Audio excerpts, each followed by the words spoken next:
There's an evil entity in the house. You are about to see real people I was terrified beyond belief. reliving horrifying paranormal encounters for the first time. I truly felt it was like living in hell. Felt like I wasn't alone. Literally grabbed me and spun and then bang up on the wall. When ghosts are invited into their lives, I buried this for nearly 30 years. be prepared to be afraid.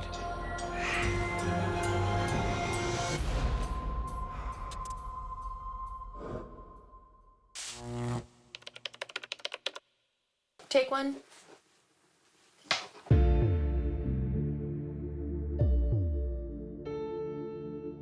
In 1988, I was living with my husband and my 1- and 2-year-old daughters. We had just left a small basement apartment, so we were pretty excited to be able to move into a 3-bedroom split-level house. It was kind of like a dream come true at the time. The young family was just settling into their new life when Kat was contacted by someone she hadn't heard from in over a year. Maria was a friend of mine, just out of the blue, and there was no call display then. The phone rang and I answered it, and it was her.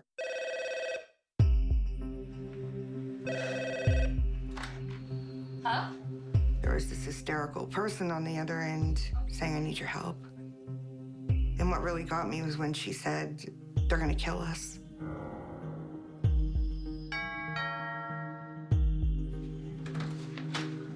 Well, she arrived on my doorstep with her son.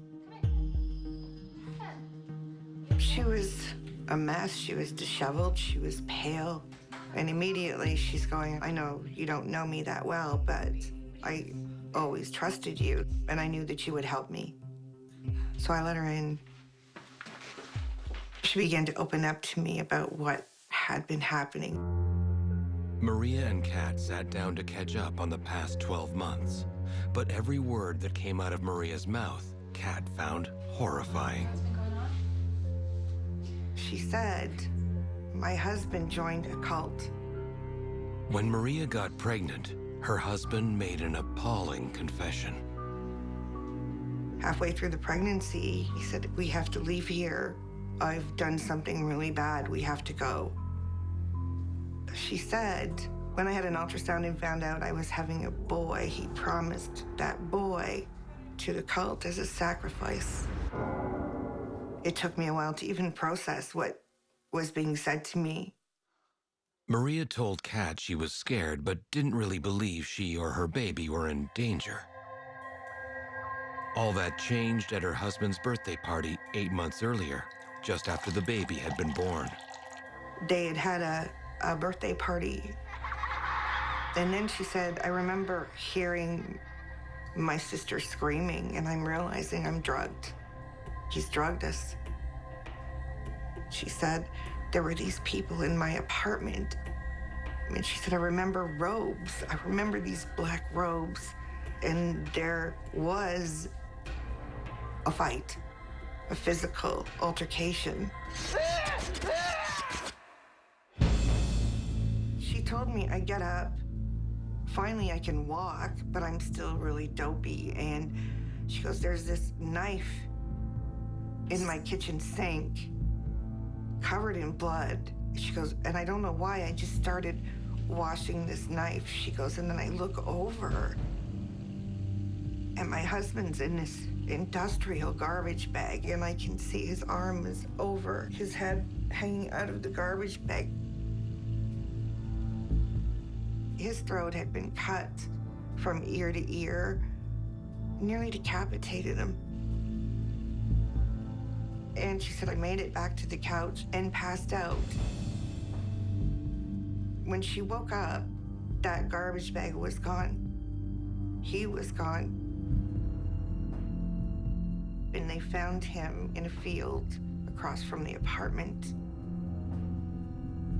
She said, people at the funeral home, they're all trying to say, well, he committed suicide. No, he didn't. Maria's brutal tale did not finish with her husband's death. It was just the beginning. she began to tell me that shortly after the funeral, and actually someone called during the funeral and told her, it's not over. We're owed. That baby is ours. He was promised to us, and we want him. And I said, what have you involved me in? Despite her reservations, Kat felt she had no other option but to invite Maria and her son to move in. It would turn out to be the worst decision of her life. Had no clue what was being brought or entering my life or my husband's life, or most importantly, the lives of my children.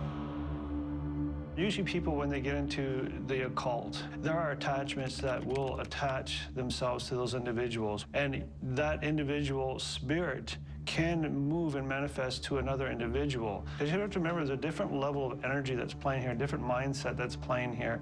And the mindset that I want to take over, the mindset that I want to empower, the mindset that I want to control. And they'll take that opportunity and they'll cause havoc with that person.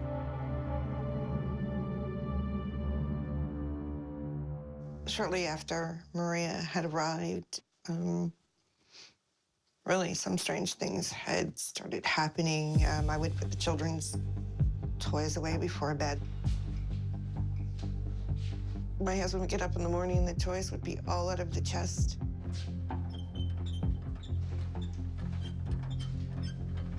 And he'd say, what are you doing? Like, why you always put them away? Someone's gonna trip. And I said, but I did. I did put them away.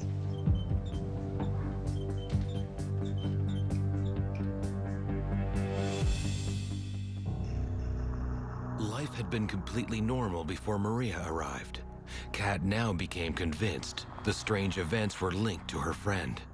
She feared that by taking Maria in, she had also invited in the spirit of Maria's dead husband. I had hung pictures that I liked. Some of them were very old pictures, I should tell you, so I loved them. But they would be off of the wall. Some of them were smashed on the floor, like someone had just walked by and hit them and knocked them off. What was very painful, actually, was finding my wedding picture shredded. The glass was shattered, the picture is shredded.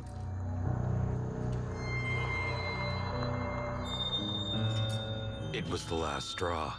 Reluctantly, Kat told Maria she had to leave. But any hopes that the weird events would stop were soon dashed in brutal fashion. The smell arrived in my house.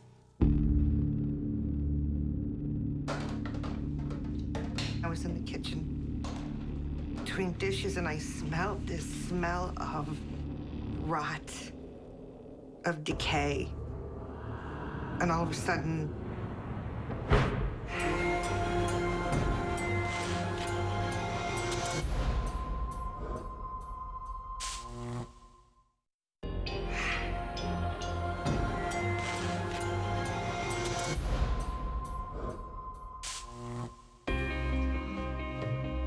in inviting a troubled friend into her home, Kat Larston had also allowed a malevolent spirit to enter, and it was becoming increasingly violent.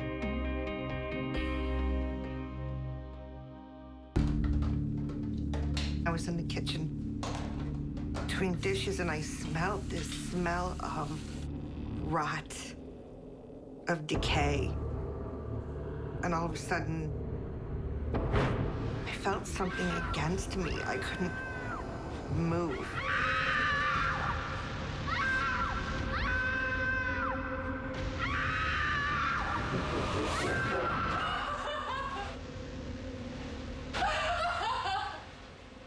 My husband saw my hips the next day and I had bruises, just black. And he said, oh my God, like, did you fall or what happened? And I said, no, I was attacked. I just want to go have a bath. I just want to bathe.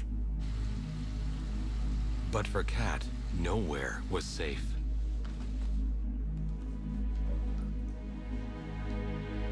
feel his hand. It literally, the fingers were on either side of the tops of my ears, and it pushes me under the water. I remember going, I have to get out of here. The time I have to get out, I have to get out.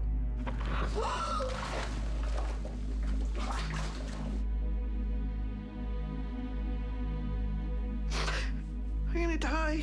I'm gonna die here.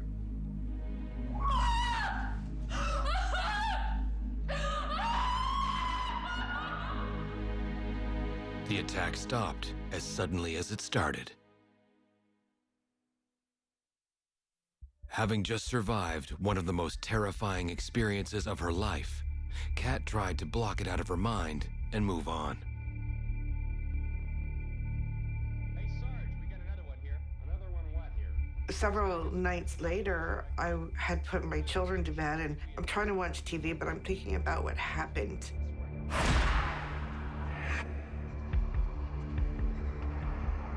Kat was confronted by an enormous shadow figure.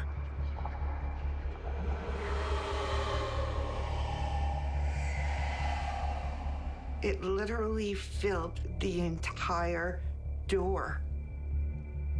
Black. This thing was massive. And I'm thinking, oh my God, because I could smell the rot, and it just charged at me.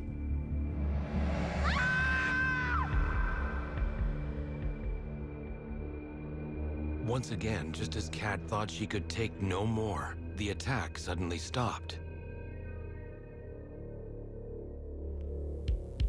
With her husband away, Kat was terrified of being in the house with just her young daughters.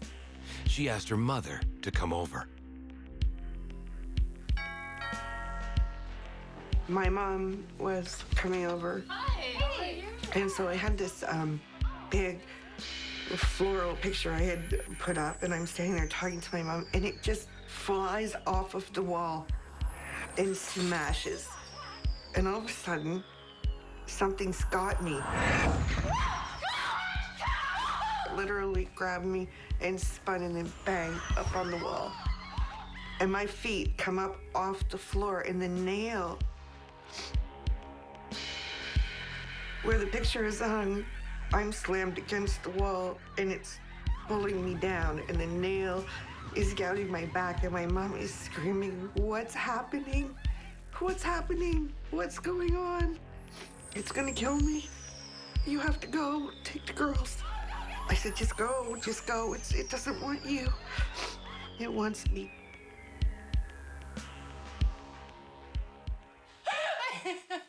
And I called my husband at work, and I said, I'm done. I can't stay here. I can't live here anymore. I can't do this. I packed up my kids as much as I could grab in a quick amount of time, and myself, and I left. I went to my mom's.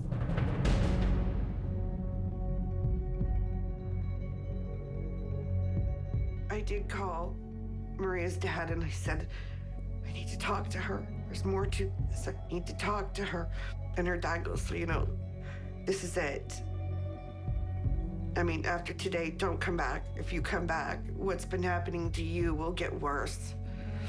When that individual finds out the person it came from, where the initial entry point came in their lives, when they confront that person, they're technically confronting the entity at the same time, because that attachment is feeding off them. I don't even recognize the face on this girl, and she's wringing her hands. I said, I'll always love you, but I can't ever see you again. They said, please, before he kills one of my kids, please. This is your problem. I said, you should have never brought this to my home, to me. It was over for Kat. After seeing Maria that final time, the attack stopped, and Kat's family went on to live a normal life.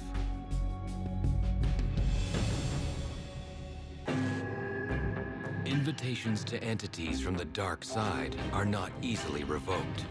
Once a door is opened, the spirit world has a habit of sticking around.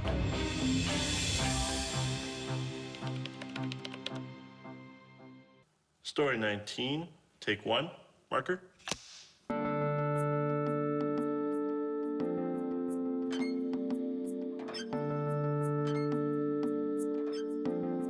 After struggling with some health issues, Dustin Terry had been looking for a new and cheaper apartment for him and his son Austin to move into.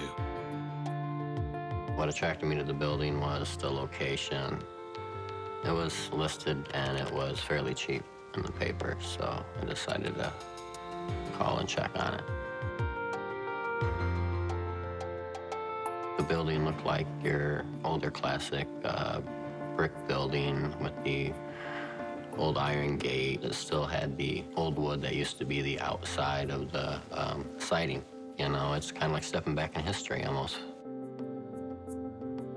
I did not take my son with me to see the place at all. He actually just kind of got a surprise one day.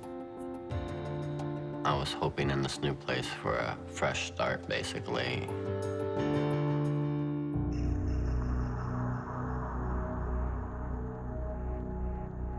I was downstairs doing a little bit of laundry. The feeling I felt was just like you were being watched.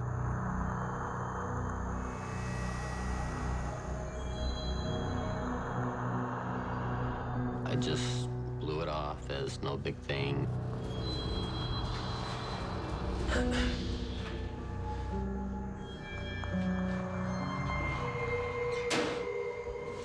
Let's go.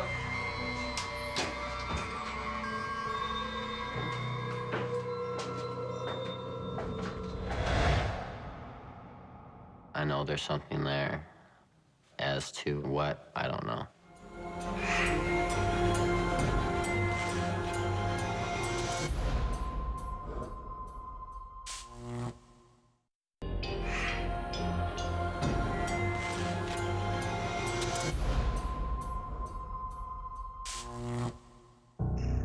Dustin Terry had just moved into his new apartment when he started feeling like he was not alone.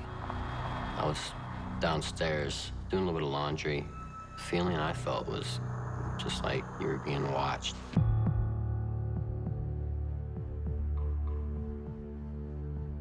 I was actually in the back part of my house. I was folding my clothes, and it sounded like someone opened my door and started walking into my house.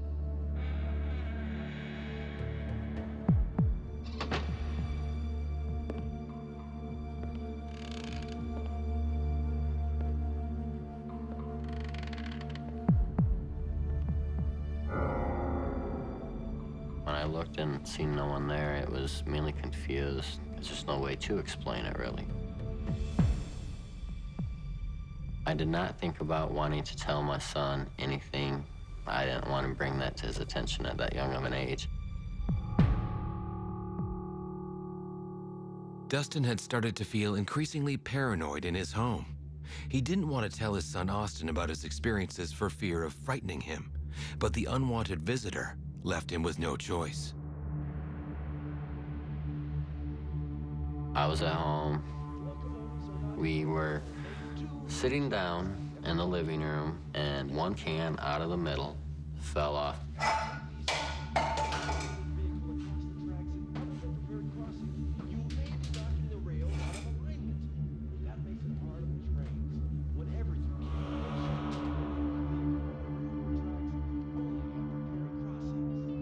And I'm like, okay, it's nothing.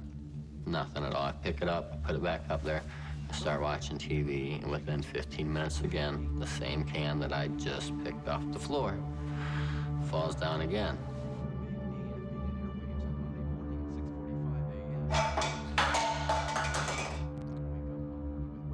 I was still confused. I still didn't want to admit it because I was still along the lines of these are older apartments. I was like, no, it's got to be something that's very explainable. It just has to be. When spirits do things like pushing cans off the shelf repeatedly, the same thing, or open a door, the same thing, it's their sense of letting the physical people know, I'm still here, I still exist, and that their process is, I still can do these things.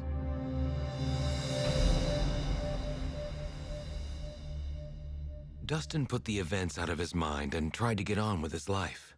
His girlfriend of 6 months started staying over at his apartment. My girlfriend would come over, usually once a weekend.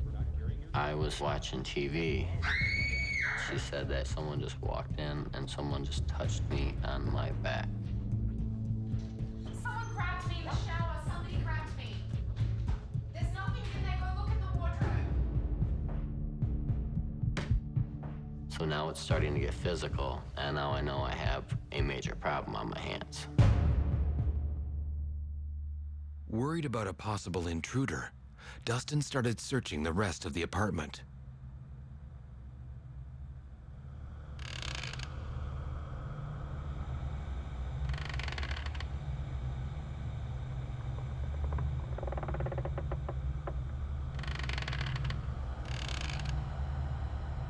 She said it was just kind of eerie, odd. She just felt a presence, like someone was standing behind her, and she didn't seem too comfortable at that point in time.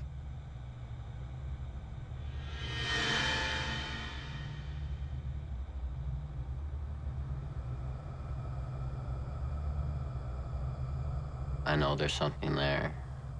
As to what, I don't know.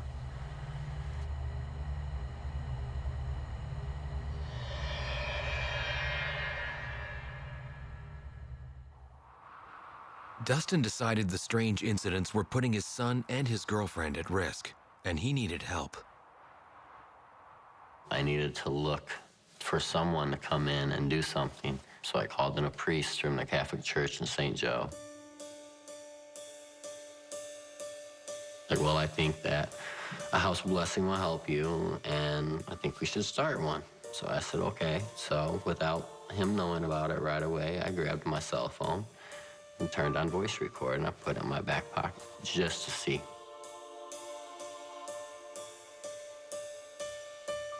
He starts with a couple of prayers, and he's reading from the scriptures as he walks through, and he does the holy water routine in every room. We get back towards the back area, and I noticed when he got back there, he was a little bit hesitant.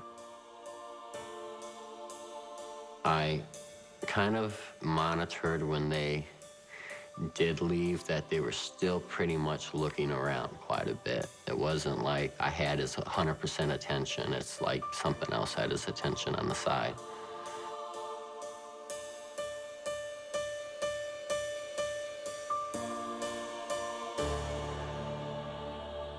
Dustin was not convinced the blessing had worked. After the priest had left, I decided to take the audio and transfer it over to my laptop.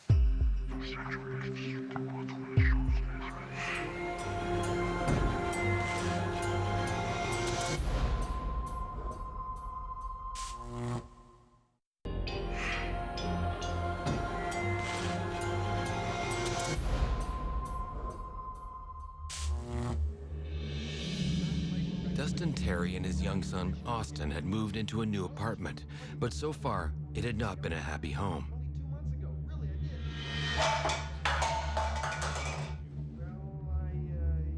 Dustin felt that someone or something was sharing their space, and he had called in a priest to do a blessing. After the priest had left, I decided to take the audio and transfer it over to my laptop.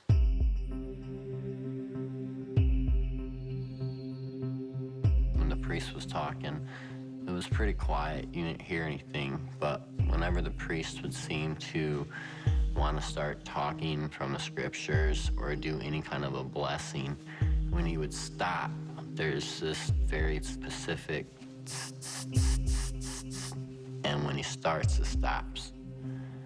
And the minute he stops, it starts back up again. In the name of the Father,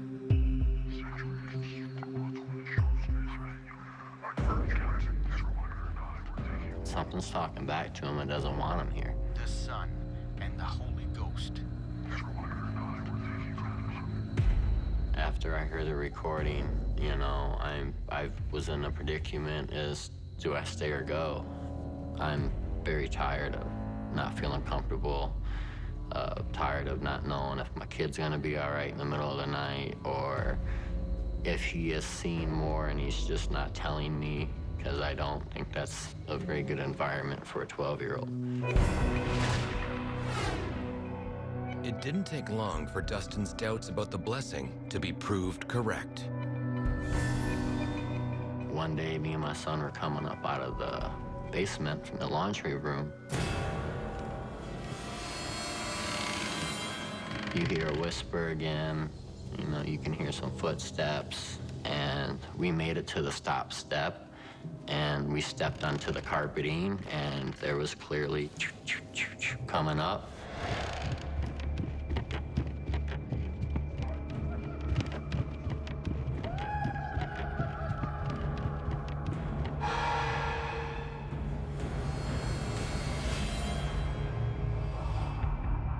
I didn't want to tell him anything. I just said, let's go.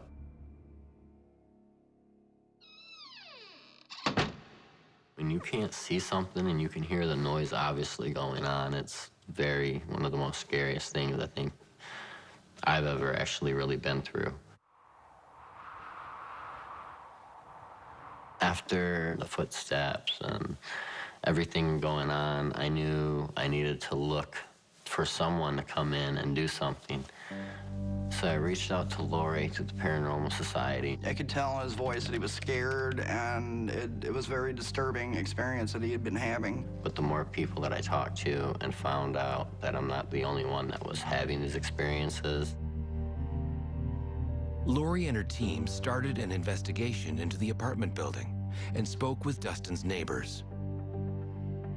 A lot of these older buildings, like the one Dustin lives in, were motels, and they were converted into nowadays apartments. So whatever happened in the motels, you're going to get what is called residual entities that are still there. You're going to get residual feelings, emotions in the building, and it's like glued to a wall. A lot of people who cross over are afraid to cross over, and they'll stay here. They'll stay with that opportunity in order to fulfill that sensation that they're still alive somehow. I had heard other stories from other people in the building. I figured back in the 1930s and 40s, somebody had opened a portal in there via a Ouija board and brought this thing through it, and they did not close off the Ouija board, and now these poor people that are in Dustin's building, not only him, have to deal with this. When I first moved in and had these suspicions, I didn't think it'd get this bad, but as it progressed, it got worse and worse. Things like these are tied to the property. It's hard to get rid of. My best suggestion to Dustin was move when it was financially possible for him to do so, because it'll just stay with the property. The following night, things got even worse. It was well after midnight. I decided to go to bed early. My girlfriend's gonna stay up, and she said she gets the weird feeling of someone standing over you, being watched. She kind of glances over a little bit, and she says standing behind the curtains is a black mass that's standing there. And she looks down and she sees dress shoes. That was about the last time she stayed the night. That manipulation of energy is all fear-based, and the more fear that that entity can create, the better it is at chancing of it surviving. It makes me wonder, you know, what is it doing at nighttime when I'm sleeping in bed? Is it standing there watching me? If you're scared, that's energy for them. They take that energy and they feed off of it, and they grow on it, and they create more havoc.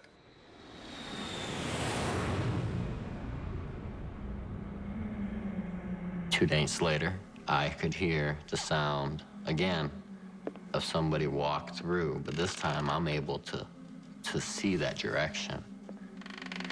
And I can hear someone walk through my house, walk through my living room, and walk into my bathroom, and it walks back out. And instead of hearing a normal close of a door, it's like someone slammed the door.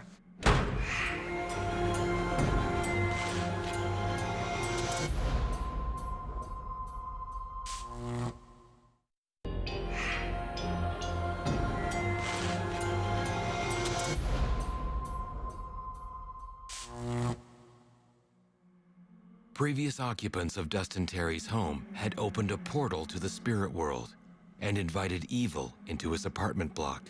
Now he had to deal with the terrifying consequences. I can hear someone walk through my house, walk through my living room, and walk into my bathroom, and it walks back out. And instead of hearing a normal close of a door, it's like someone slammed the door.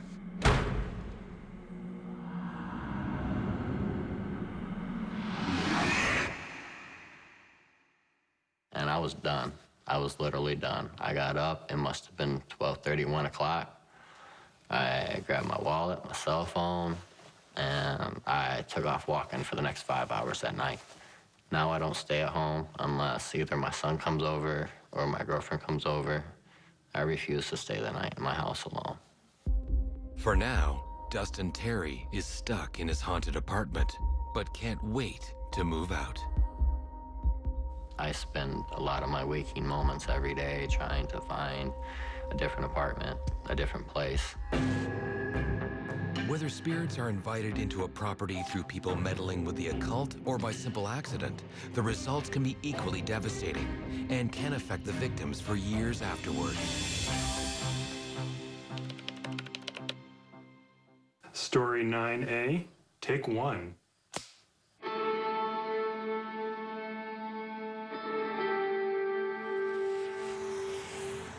I had just moved to Lansing. For work, I transferred from our Detroit office. Nathan was my boss, and we just clicked very well. We started dating just a couple months after we met. A month later, I ended up pregnant. Surprise! He ended up very quickly moving out to Lansing with me.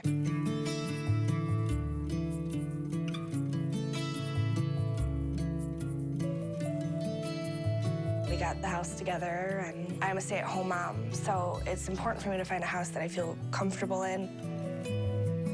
The house was cute, small house. 4 bedrooms, perfect for myself, Nathan, and, Adam, who's 1. He liked the house because he had the room to run around, and, he had a pretty good-sized yard for him.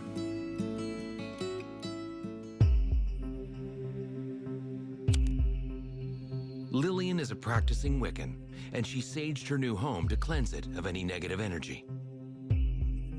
Being a Wiccan and being a witch, you have to protect yourself. You have to protect your family. She would go around the house with it kind of smoldering, and she would have a prayer that she would say.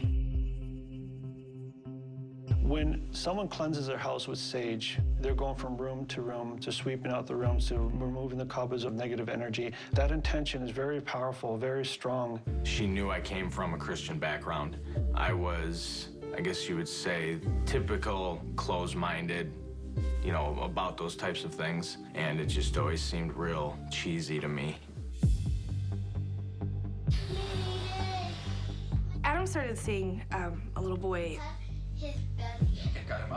He started complaining about it, like, he's just out there and he's watching me. I was playing with Adam, and he had brought up the little boy being outside.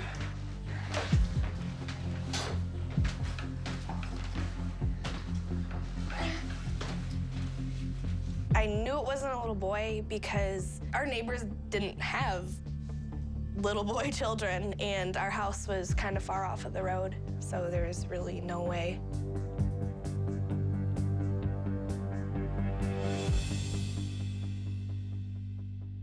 I knew it was a ghost. I knew. I right away. And I had asked him, is he scary? Does he, You know, does he frighten you? Does he make you uncomfortable? And he said no. So I told him, I said, well, tell him to come in and play with you. And right away, he said, come on in and play. He shouldn't have done that. It started creating some really bad problems. When a child invites someone that's their play children, you know, that's outside, they're playing in there, they're coming in the house, that spirit will manifest itself into a little boy, a little girl, a little friend. And sooner or later, that entity will start ostracizing against the mother and the father.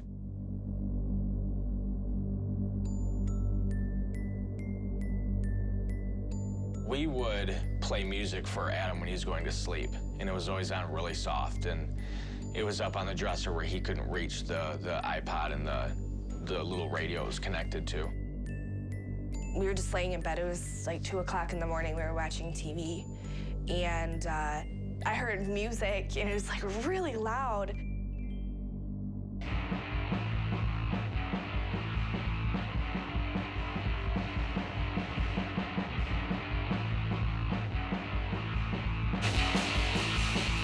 We had a certain playlist for him, and it would jump off of the playlist into the song, into the artists, go down to a specific artist and play a certain song.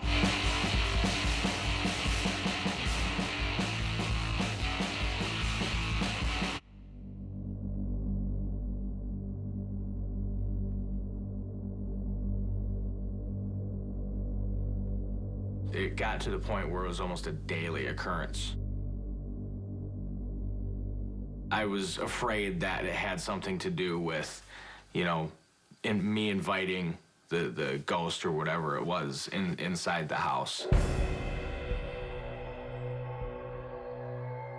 And having been invited in, this entity was only going to get worse.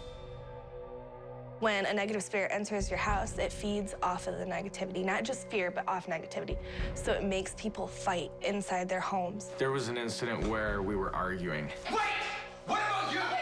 Your boyfriend!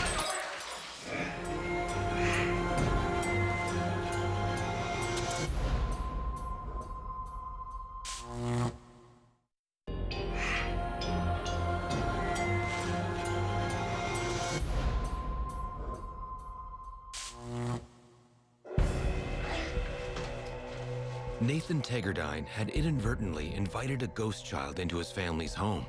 His wife Lillian knew immediately that he had made a huge mistake.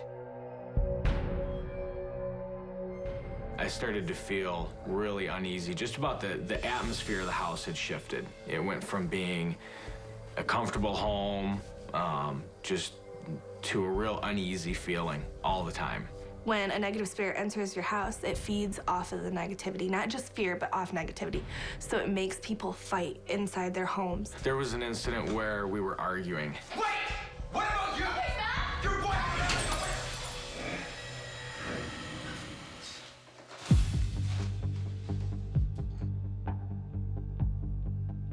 It's just something that, again, you can't explain. There was nobody in that direction where the mirror even came from, and neither of us owned that mirror. I had never even seen it before, and I had no clue where it came from. She didn't know where it came from. It wasn't anything good. When spirits apport things, they take things from their timeline and they manifest it into this world. There is objects that they can manifest, like spoons from 1912, forks from shoes to different objects, to let you know that they have the ability to move those objects. What do you do in a situation like that?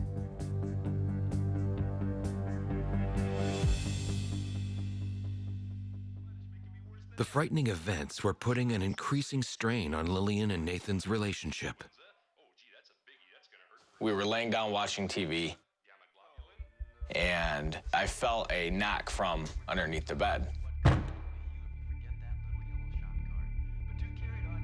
And at first, I thought it was my imagination, because it was a pretty hard hit.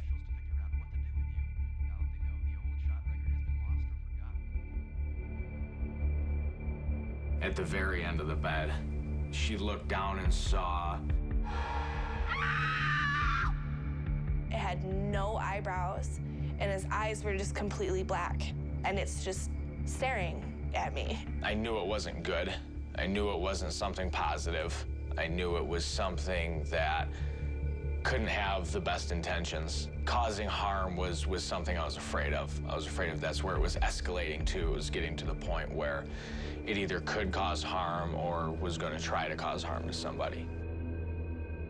Looking to escape their troubled home, the family decided to relocate.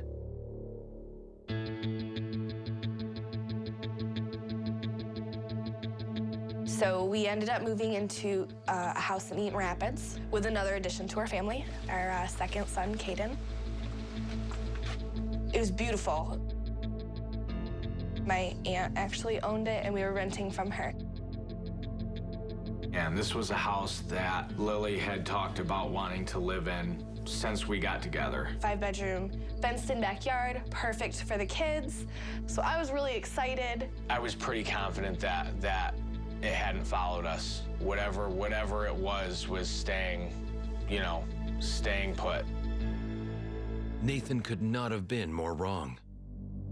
Having been invited to join their family, the evil that had been plaguing them started up again. Almost immediately after we moved in, I started to experience things.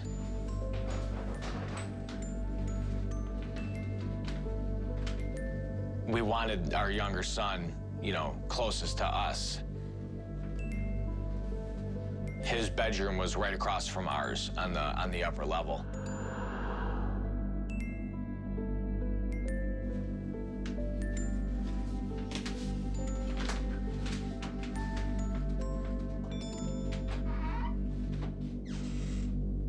Yeah, I think he was crying pretty dramatically, and we went up into the bedroom, and his crib was pulled away from the wall. All the way next to the edge of the closet door.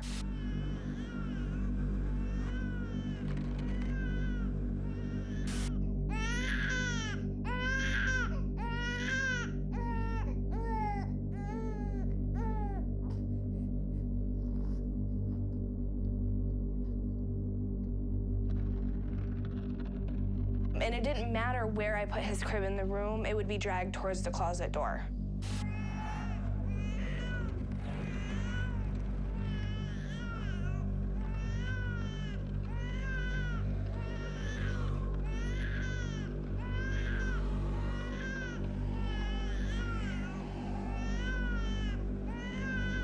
At that point, I would get a really negative feeling being in that room, and I wanted to get out of there. Fearing for the safety of their new baby, Lillian and Nathan decided enough was enough and moved house again. Within a week, I found a house, I put a down payment, we were set to move. It really was hard to have to move out because I really did want that house. Since all of that happened, I'm not skeptical at all when it comes to paranormal experiences. When it comes down to it, Nathan's mental well-being is more important than my comfort. I was very happy to be away from such a negative feeling.